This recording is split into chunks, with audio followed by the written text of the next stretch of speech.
When a hitter comes into our batting cage and they're clearly afraid of the ball, I'll intentionally throw wiffle balls or tennis balls at them. That might sound insane at first, but there's a lot of psychology behind why it works. A lot of young hitters deal with a fear of the ball, and more specifically, they get trapped in an avoidance loop. Fear and avoidance are not the same thing. Fear is an immediate response to a perceived threat. Avoidance is the behavioral strategy that follows. They overlap, but they are distinct. We can never really eliminate fear entirely.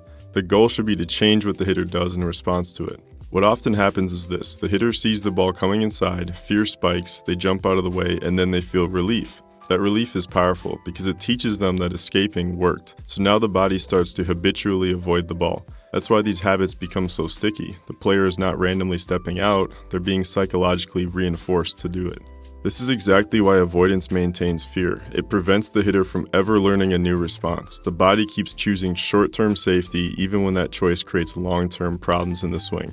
And those long-term costs are obvious. The hitter who steps out often starts struggling with outside pitches, off speed, staying through the ball, and seeing the ball cleanly. And that gets labeled as bad mechanics, but it's often a defensive adaptation to a perceived threat. That is why exposure matters. One of the most important ideas in exposure research is something called prediction error. The basic idea is that improvement happens when what you expected does not match what actually happens. If a kid expects getting hit to be unbearable, but then gets hit with a tennis ball and realizes that it's really not that bad, the brain begins to update.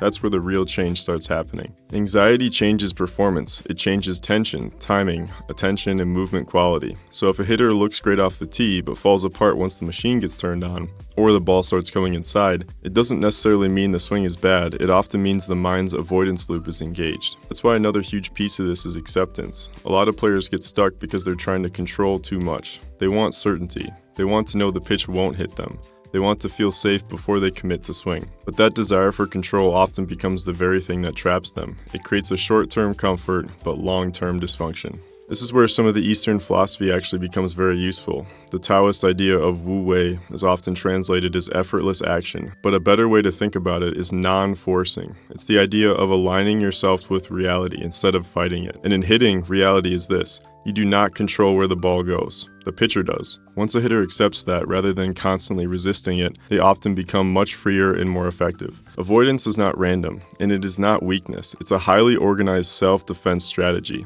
The body anticipates a threat, avoids it, feels relief, and repeats the cycle. It works in the short term, but in the long term it basically dismantles the swing. That is why the answer is not just be confident or think positive. The answer is to help the hitter tolerate discomfort, accept uncertainty, and learn a new response. We do this by throwing tennis balls at our players, which is a fun way to issue exposure therapy and help break the avoidance cycle so they can get back to swinging with confidence.